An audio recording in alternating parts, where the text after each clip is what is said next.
My next question was about the guy thing. Why haven't I found the love of my life? But it's the same thing. Why can't I find what isn't here? Yeah. Why doesn't what's missing come to me? I want that missing thing to come. I want that missing thing to come. I want that missing thing to come. That missing thing is coming. Missing, missing, missing, missing, missing, missing, missing, missing, missing, missing, missing, missing, missing, missing, missing, missing, missing, missing, missing, been missing, been missing, been missing. Don't like it one bit that it's missing.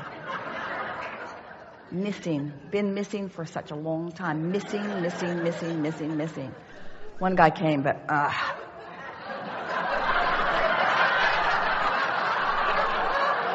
he was missing pieces. Yeah. So I feel that love, I feel all those things that person would create in me. I feel that first. Wait. That's really good. I feel all those things that person would create in me. In other words, all those you got to find that without the person. Right. And then what might happen is you might be happy on your own. Right. But that'd be terrible. Oh God, I'm happy on my own. I'm free. But what happens is when you find that place, what harmonizes with all the things that you've put into your vortex flows into your experience. You don't have to put up with missing, and you don't have to put up with less than what you want. You are the creator of your reality, but you do have to find the vibrational essence of what you want and practice it we started to say before it can reveal itself to you, but those are not the perfect words, because it's your realization. It's not that something else is presenting itself in a revealing way. It's that you are accomplishing a vibration that allows you to see it. And that's why we like the expression, the new book, Nearly Ready for You, turning thoughts to things. The reason that those words are so perfect is that there's been a long time misunderstanding of how we get to this reality.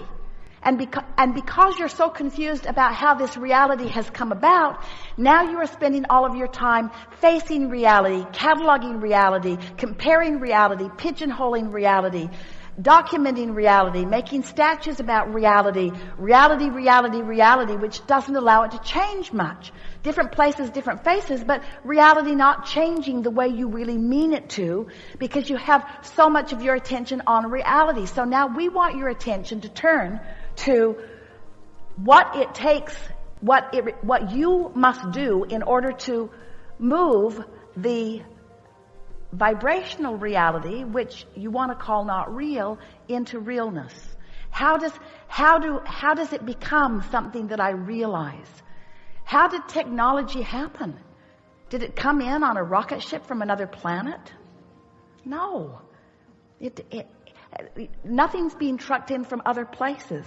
Your evolution of your species, your evolution of your technology, your evolution of everything is because contrast is giving birth to desires that some are finding a way to be a vibrational match to.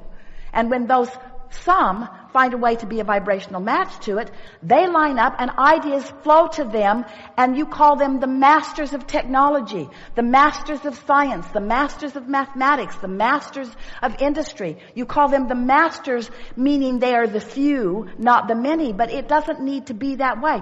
They just figured out how to stop doing that thing they do that is keeping them apart from what they want.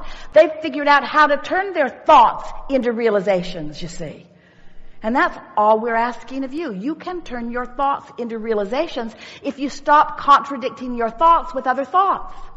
That's all that's required. You got to practice harmonious thoughts of your desires. You cannot believe in opposition to what you want and get what you want. It defies law. You have to believe in harmony with what you want. And then Esther said to us many times, well, if I had it, then I'd believe it.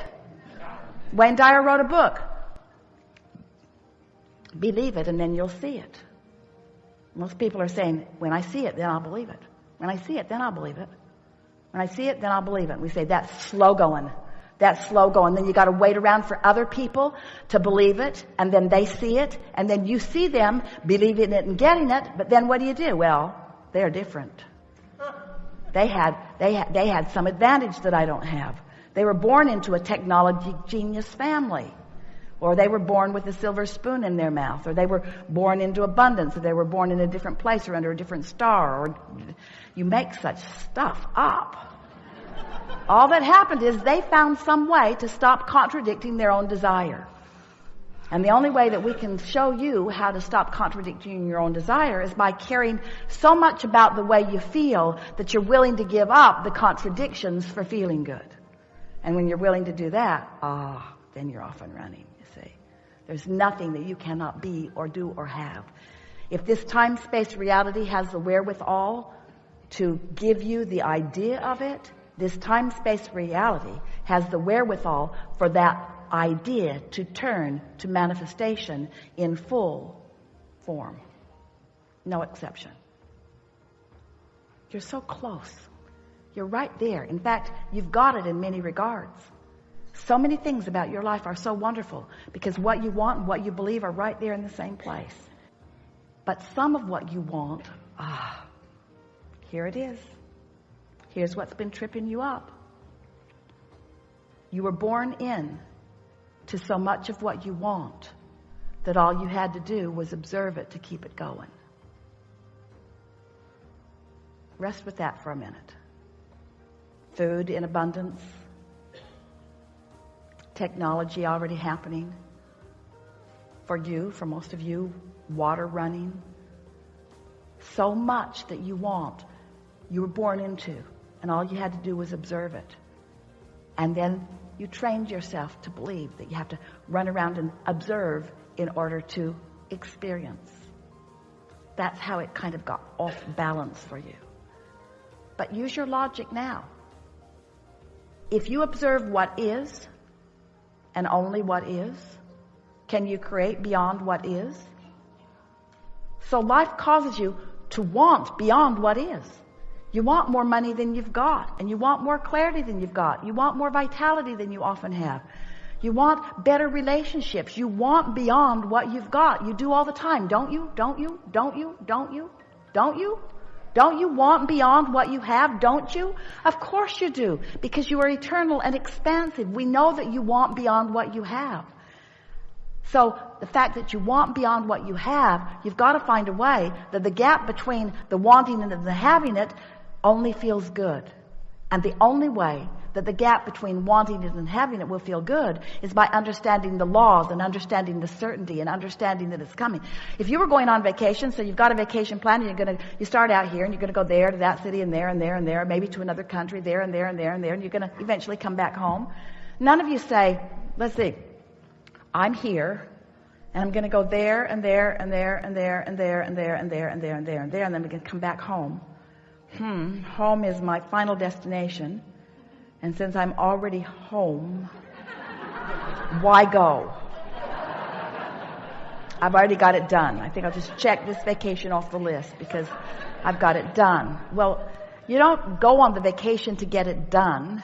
You go for the adventure, for the feeling, for the newness, for the expansion, for the exhilaration, for the stimulation. You go for the fun of it. You go, and and so you didn't come here just to observe what was already here when you got here and sort it into piles and call it right and wrong and form your opinions about it. You came for the eternal expansion that the perfect balance of variety that you all make up would ensure would happen.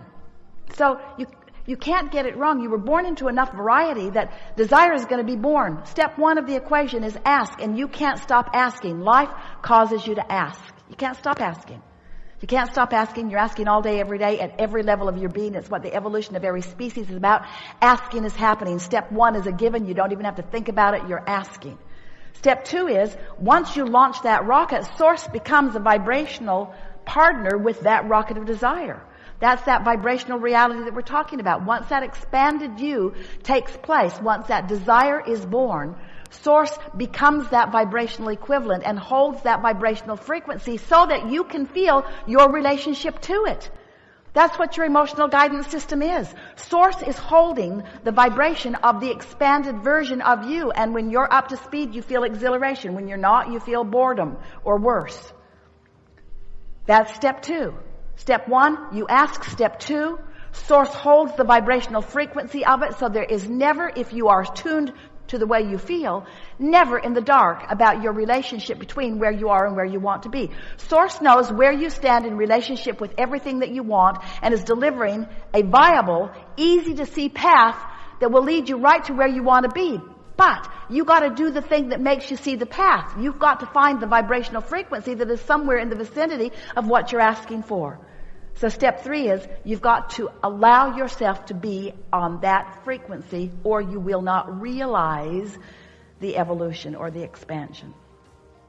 It must be interesting to be physical beings in physical bodies, translating vibration as keenly as you are with your eyes and ears and nose and fingertips and tongue and so forth. Translating vibration, that's what taste is. You translate vibration. Did you know that? Your tongue is offering, you are translating vibration through your eyes. You're translating vibration through your ears, through your nose, through your fingertips. These are translations of vibration. But because you've been doing it for as long as you can remember, you don't even realize that you are a translator of vibration. And that's what your emotions are too. Your emotions translate vibrations. They show you the frequency between what you've become and what you're letting yourself be right here and now. So if you will let your work be to talk yourself into the unconditional feeling of the emotion that you seek, if you will do that just for a little while, a week will give it to you, we promise you. A week of caring about how you feel and finding that unconditional feeling. Oh, your point of attraction will shift so dramatically that so many of those thoughts will turn to so many things that you will feel the invincibility of your being. Friends will say, what's changed in you? And you'll say, I finally figured it out. What? How to be or do or have anything that I want. Really? Yeah. What's the secret? You had to be there. Because if you're not there emotionally, you can't hear it. Have you been here in this room listening to us long enough that now you are feeling resonance with these things that we are saying? Yes. Don't you feel more capable than you have in a while? Yes. Aren't you feeling more invincible? Aren't you feeling an eagerness that is renewed within you? Yes. Aren't you willing to let what you've got in your vortex, which is enough to keep you busy for 20 or 30 lifetimes, don't you want some of it to be realized in your experience now? Isn't that just the most joyful journey? To have manifestations of those dreams? Don't you want to live in that house that you've been thinking about, with that person that you've been thinking about, and driving that car that you've been thinking about, with all that money that you've been thinking about? Don't you want to feel the security that the money and the car and the abundance brings to you? Don't you want to feel? Those are conditions. Those are all conditions. But don't you want to feel the gift that those conditions will bring to you? Don't you just love the beauty of a well-manicured space? Don't you just love the wonderful nature of people working together to make something lovely and work? Aren't you appreciating so much the expansive diversity of your time-space reality and the way that you all fit together to make wonderful things work for each other? Don't you want everyone to stand in a place where they feel good, no matter what it is that they are doing? Don't you want that? All you got to do is find it for yourself. Find it for yourself and then watch what happens. People will flock to you and say, what are you doing? What are you doing? How is it that I barely hear you speak of something and before I know it, you're living it, it's in your experience? What do you know that I don't know? Well, I just recently figured it out, you'll say. I figured it out, that I can feel good before it comes. And if I can figure out how to feel good, even in the absence of what I want, then it comes. It's not the way my mother taught me. I was taught I had to pay a big price. Big prices will get you mediocrity. Paying a big price will get you long hours and hard work.